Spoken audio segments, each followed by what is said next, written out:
সিলেটের সীমাহীন সৌন্দর্যের বুকে এমন কিছু জায়গা আছে যেগুলো সম্পর্কে এখনো পর্যন্ত খুব কম মানুষই জানে। আছে এমন এক গ্রাম যেখানে ঘরের আঙিনায় দাঁড়িয়ে মেঘালয়ের পাহাড় আর বসতি খুব কাছ থেকে দেখা যায়। সেই সাথে চা বাগানের হারিয়ে যাওয়া পথে খুঁজে পাওয়া যায় এক চমৎকার ঝর্ণা। শুধু তাই নয়, খাসিয়া জনগোষ্ঠীর বাড়িঘর পেরিয়ে অতি প্রাকৃতিক শীতল পানির ধারা আর সিলেটের পেহেলগাম খ্যাত খেলার মাঠ, প্রত্যেকটার মাঝেই লুকিয়ে আছে ভিন্ন রকম এক সিলেটের গল্প। মেঘালয়ের খুব কাছে আছি আমি এখন। আমার ঠিক পেছনে এই যে ভারতের মেঘালয়, পানির শব্দ আমাকে বিমোহিত করছে। আমার বিশ্বাস আমার মতো লাখো লাখো কোটি মানুষকে বিমোহিত করবে এই পানির আওয়াজ।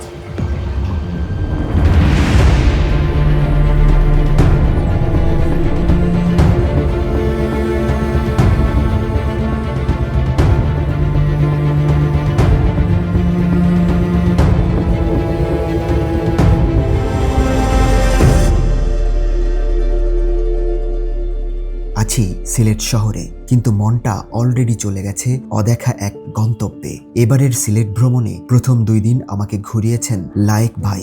আজকের সকালটা শুরু হয়েছে অনিশ্চয়তায়। লায়েক ভাই অসুস্থ হয়ে পড়েছেন। অনিশ্চয়তার মেঘ যখন আকাশে, তখনই লায়েক ভাই জানালেন আজ তার পরিবর্তে তার বড় ভাই আমাদের ঘোরাবেন। শুরু হলো নতুন পথের উদ্দেশ্যে যাত্রা। সঙ্গী সাগর ভাই।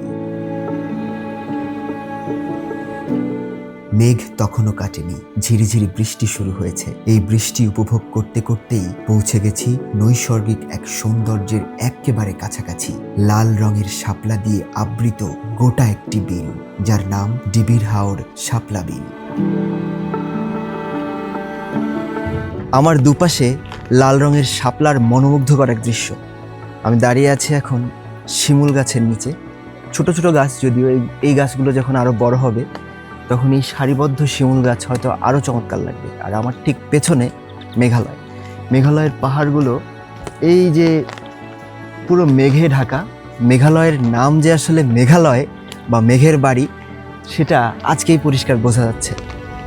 এখানে যে শাপলাগুলো ফুটে আছে, এই শাপলাগুলো দেখতে অনেক দূর থেকে মানুষ ছুটে আসেন এখানে।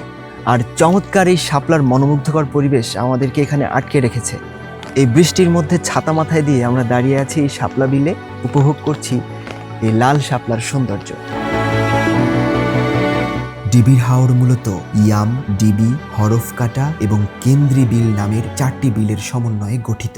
বর্ষা এবং শীতের সিজনে এই গোটা অঞ্চল পরিণত হয় লাল শাপলার রাজ্যে। চতুর্দিকে হাজার হাজার লাল শাপলা। জীবনের শ্রেষ্ঠ দৃশ্যগুলোর মধ্যে একটা। ডিবির হাওরের এক প্রান্তে আছে 2 শতাধিক বছরের পুরাতন এক মন্দির। জনশ্রুতি আছে তৎকালীন জৈন্তা রাজ্যের রাজা রামসিংহকে নাকি এই হাওরে ডুবিয়ে মারা হয়েছিল। পরবর্তীতে তার উত্তরসূরিরা তার স্মৃতিতে এই মন্দির নির্মাণ করেছিলেন। শাপলা বিলে মেইন যে পয়েন্টটা আছে, সেখান থেকে আমরা কিছুটা হেঁটে চলে এসেছি ভেতরের দিকে। এখানে আমার ডান পাশে হচ্ছে মেঘালয়ের বাড়িঘর দেখা যাচ্ছে, উপরে মেঘালয়ের পাহাড়। মেঘালয়ের বাড়িঘর হচ্ছে এই এরিয়াটাতে। আর আমার বাম সাইডে এখানে খুব কাছে আছে আমাদের বাংলাদেশের বাড়িঘর। এইগুলাই মনে হয় এই বাংলাদেশের এই অঞ্চলের শেষ বাড়ি সীমান্তের। আর ওগুলো হচ্ছে মেঘালয়ের সীমান্তের ইন্ডিয়ার পার্টের শেষ বাড়ি।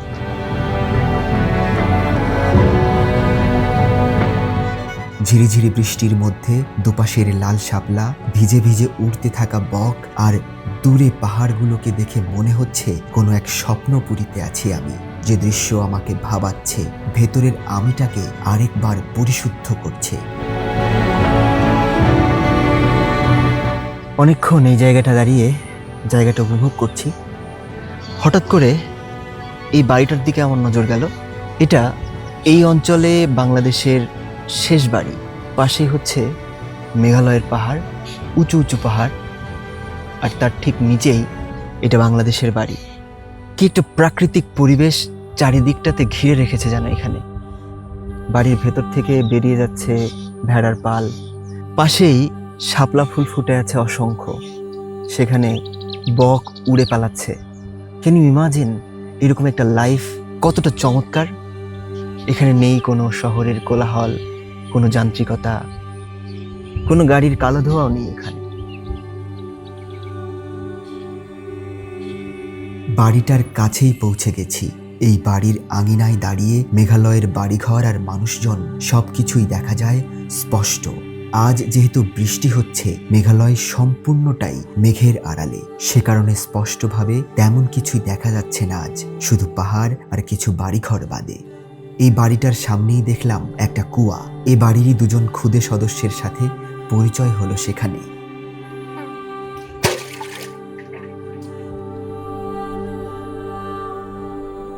তোমার নাম কি? আরিফ আল উমর, সুন্দর নাম। এই কুয়ায় কি এমনি পানি, বৃষ্টির পানি জমে থাকে? এই পানি কি করো তোমরা? রান্নার কাজে ব্যবহার করা হয়। তোমাদের বাড়ি কি এটা? তুমি পড়ালেখা করো? কোন ক্লাসে? আরিফদের সাথে গল্প করতে করতে সামনে এমন এক দৃশ্য দেখলাম, এক মুহূর্তে ফিরে গেলাম সেই ছোটবেলায়। ওদের আরেক ভাই দাঁড়িয়ে আছে স্কুল ব্যাগ ঘাড়ে নিয়ে, সামনেও যায় না পিছনেও যায় না, মুখ ভার করে দাঁড়িয়েই আছে। বুঝলাম আজকের এই বৃষ্টির দিনে স্কুল ফাঁকি দেওয়ার জন্য আপ্রাণ চেষ্টা চালাচ্ছে সে। ছেলেটা স্কুল ফাঁকি দিতে পেরেছিল কিনা জানি না, কারণ ততক্ষণে আমি পা বাড়িয়েছি ফিরতি পথে। দুপাশে থাকা ফুটন্ত লাল শাপলা যেন ধীরে ধীরে ঘুমিয়ে যাচ্ছে হাওরের বুকে। ফুটন্ত এই লাল শাপলাগুলো যতটা না সুন্দর, তার চেয়ে বেশি রহস্যময়। খুব ভোরে এসেছিলাম লাল শাপলার ফুটন্ত রূপ দেখতে। সেটার দেখা পেয়েছি ঠিকই, কিন্তু যতই বেলা গড়াচ্ছে, বৃষ্টি থামছে আর দিনের তাপ একটু একটু করে বাড়ছে, শাপলাগুলো গুটিয়ে নিচ্ছে নিজেদের। চলছে আমাদের সিএনজি। ডিবির হাওর থেকে প্রায় 6 কিলোমিটার দূরে আছে এক ঝর্ণা। একটাই ঝর্ণা, কিন্তু নাম দুইটা, যার অবস্থান গহীন এক জঙ্গলে। শ্রীপুর টি স্টেটের শেষ প্রান্তের দিকে হেঁটে যাচ্ছি এখন। জায়গাটার নাম খড়মপুর। চা বাগান আর তার মাঝে কখনো কখনো দেখা মিলছে অন্ধকার জঙ্গলের। এমনিতেই মেঘাচ্ছন্ন আকাশ, তার উপর বড় বড় গাছের কারণে মনে হচ্ছে সন্ধ্যা নেমেছে। মানুষের থেকে শুনে শুনে এগিয়ে যাচ্ছি। প্রায় 15 মিনিট হাঁটার পর প্রথমে পেলাম ঝিরিঝিরি পানির আওয়াজ, তারপরেই সামনে উদ্ভাসিত হলো নীল পানির এক অদ্ভুত জলাশয়। আশেপাশের জঙ্গল না থাকলে কোনো সুইমিং পুল বলে চালিয়ে দেওয়া যেত অনায়াসেই। নীলপানি ঝর্ণার আওয়াজ পাওয়া যাচ্ছে অলরেডি। এই পথে এখান থেকে হাতের বামে হচ্ছে নামতে হবে। এখান থেকে এই যে নিচের দিকে নামলে ঝর্ণার নিচের অংশটা পাওয়া যাবে। সেখানে একটা সুইমিং পুলের ভাইব আছে, একবার স্বচ্ছ নীল পানি, আর উপর থেকে ঝর্ণার ছোট্ট ঝর্ণার পানিটা পড়ছে, আর সামনে দিয়ে গেলে ঝর্ণার উপরে উঠা যাবে। এটা হচ্ছে নীলপানি ঝর্ণা। স্থানীয়রা একে আদুরি ঝর্ণা নামেও চিনে থাকেন। ঝর্ণাটা খুব ছোট কিন্তু অত্যন্ত সুন্দর, আর পানি একদম নীল এখানে, যে কারণে একে মনে হয় নীলপানি ঝর্ণা বলা হয়। শ্রীপুর চা বাগানের মধ্যে এই জায়গাটা সবচেয়ে সুন্দর লেগেছে আমার। মেঘের যে অবস্থা, বৃষ্টি হয়ে ঝরতে পারে আবার। বৃষ্টি নামার আগেই উঠে পড়তে হবে আমাদের সিএনজিতে, যেটা আমাকে নিয়ে যাবে পরবর্তী গন্তব্যে, যেখানে অপেক্ষা করছে সৌন্দর্য আর রোমাঞ্চকর অভিজ্ঞতার হাতছানি। আকাশে মেঘের আনাগোনা চলছিল, তবে হঠাৎই যেন পরিবর্তন হয়ে গেল দৃশ্যপট। একেবারে তপ্ত রোদ না হলেও খানিকটা ঝলমলে দেখা যেতে লাগলো মেঘালয়ের পাহাড়গুলো। আর ঠিক সেই মুহূর্তে পৌঁছে গেলাম মোকামপুঞ্জি, যেখানে বসবাস করে খাসিয়া সম্প্রদায়ের মানুষজন। তাদের থেকে শুনে শুনেই এগিয়ে যাচ্ছি চমৎকার এক গন্তব্যের দিকে, যার নাম রাংপানি। জায়গাটাকে শ্রীপুর 0 পয়েন্টও বলা হয়। সত্যি এ যেন এক রোমাঞ্চকর পথ চলা।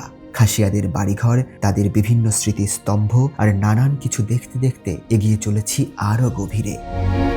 এখানে যে একটা স্মৃতিস্তম্ভ আছে, এই স্মৃতিস্তম্ভটা যেই রোডে আছে, এই রোড ধরে এগিয়ে যেতে হবে রাংপানির উদ্দেশ্যে।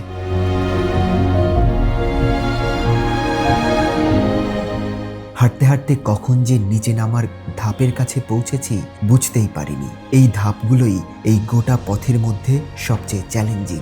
এটা পেরিয়ে যেতে পারলে সামনেই ধরা দেবে সেই অপার্থিব সৌন্দর্য।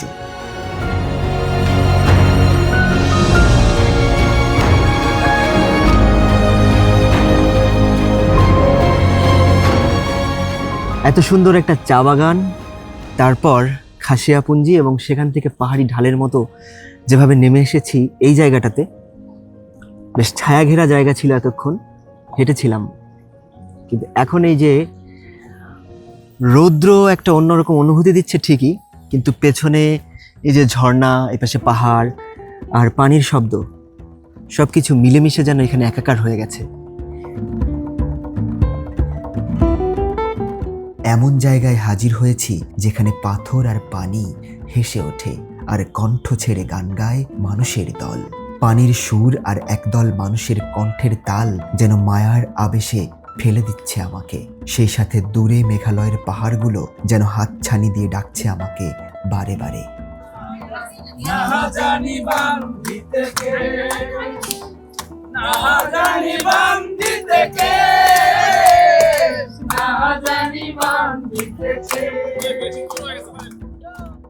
মেঘালয়ের খুব কাছে আছি আমি এখন।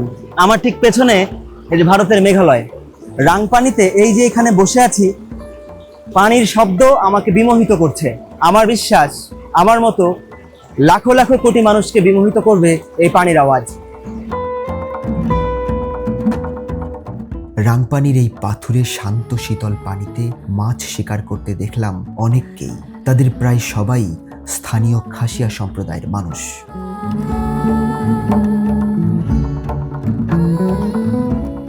শ্রীপুরের এই 0 পয়েন্ট, যেটা রাংপানি নামে পরিচিত, এই জায়গাটাতে এসে এই যে নেট দিয়ে মাছ ধরতে দেখছি। একজনের সাথে পরিচয় হলো, উনি পুঞ্জির মানুষ, রাজকুমার দ্বারা এই নেটটা এখানে বিছিয়েছেন মাছ ধরার জন্য। তার কাছে মাছও দেখলাম আমরা, বেশ চমৎকার মাছ, ছোট মাছ, বড় মাছ, সব ধরনের মাছ নাকি এখানে পাওয়া যায়। দূর থেকে যখন এই নেটের উপরকার বড় দড়িটা আছে ওইটা দেখছিলাম, আমার কাছে মনে হচ্ছিল এইখানে মনে হয় সীমানা, ওই সীমানার জন্য মনে হয় এই রশি দেওয়া। পরে কাছে এসে দেখলাম এটা সীমানা না, আসলে এটা একটা নেট। এই নেট দিয়ে মাছ ধরেন এনারা। এই মাছ টাটকা মাছ, একেবারে খেতে পারেন, চমৎকার। আর এইখানে যে পানির স্রোত, এখানে দাঁড়ানো আসলে খুবই দুষ্কর, মারাত্মক স্রোত পানির, আমার পা টেনে নিয়ে চলে যাচ্ছে। তবে এই 0 পয়েন্টে শুধু বাংলাদেশিরাই নন, মেঘালয়ের কিছু মানুষকেও দেখলাম মাছ শিকার করতে। উভয় পক্ষের মধ্যে হৃদ্যতা দেখে মনে হলো যেন প্রত্যেকেই অভিন্ন আত্মার মানুষ।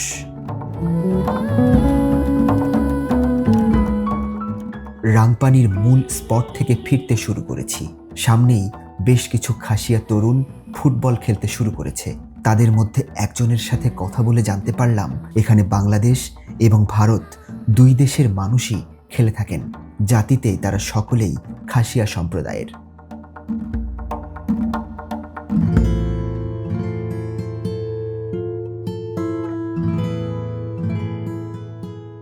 এবারে যাব সিলেটের পেহেলগাম খ্যাত সেই খেলার মাঠে, যার জন্যে আবার উঠেছি সিএনজিতে। আমার সিলেট ভ্রমণের প্রথম দিনের গল্পে বলেছিলাম জৈন্তাপুরের কথা, যেখানে আপনার অবস্থান যাই হোক, কোথাও না কোথাও থেকে আপনাকে ঠিকই দেখছে মেঘালয়ের পাহাড়। আর আজ যেন সেই উঁচু পাহাড়গুলোর সাথে মিতালি করেই পথ চলেছি আমরা। একটা সময় পৌঁছে গেছি কাঙ্ক্ষিত গন্তব্যে।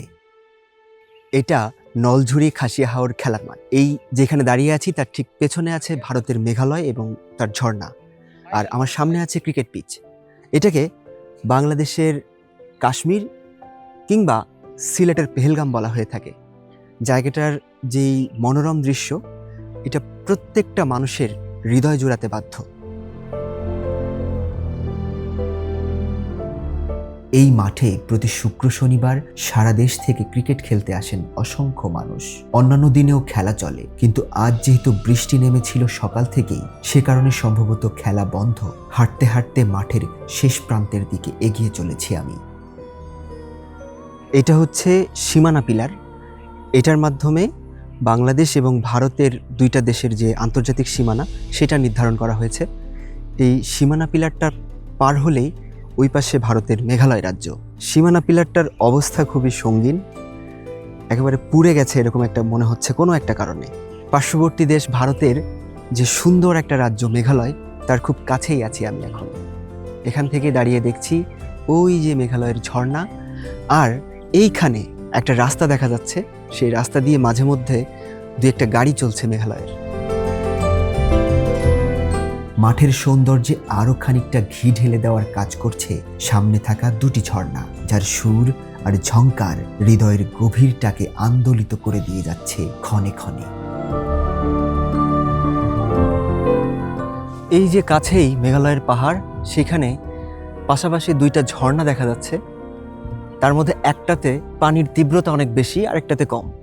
যেটাতে পানির তীব্রতা বেশি, ওইখান দিয়ে একটা অস্থির শব্দ শোনা যাচ্ছে ঝর্ণার, যেই শব্দটা অনেকটা ঝর্ণার সুর হিসেবে কানের মধ্যে বাজছে। শুনেছি এই ঝর্ণা যখন বর্ষাকাল থাকে তখন নাকি পানি এত বেশি আসে যে সেই পানি এই খেলার মাঠ পর্যন্ত চলে আসে। দুপুর গড়িয়েছে আরো আগে, শেষ বিকেলের আলোটাকেও ঘিরে রেখেছে মেঘের দল। মাঠের মধ্যে বসে আছি আমি, ব্যাকগ্রাউন্ডে ঝর্ণা আঁকা দুইটা পাহাড়। মূলত এইরকম একটা বিকেল উপভোগ করতে পারা আসলে যে কতখানি সৌভাগ্যের বিষয়, সেটা এইখানে না এলে বোঝা যায় না। জীবনের সকল ক্লান্তি যেন এই মাঠের মধ্যে ঝেড়ে ফেলে যাচ্ছি আমি।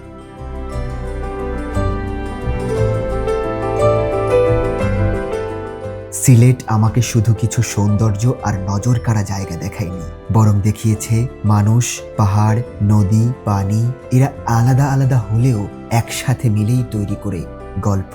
যে গল্পের টানে ফিরে ফিরে আসতে হয়, শূন্য হতে হয়, আর পূর্ণ করতে হয় হৃদয়ের ক্ষুধা। সিলেট থেকে ফিরে গেলেও আমি জানি এই গল্পগুলো মিশে থাকবে আমার অস্তিত্বে।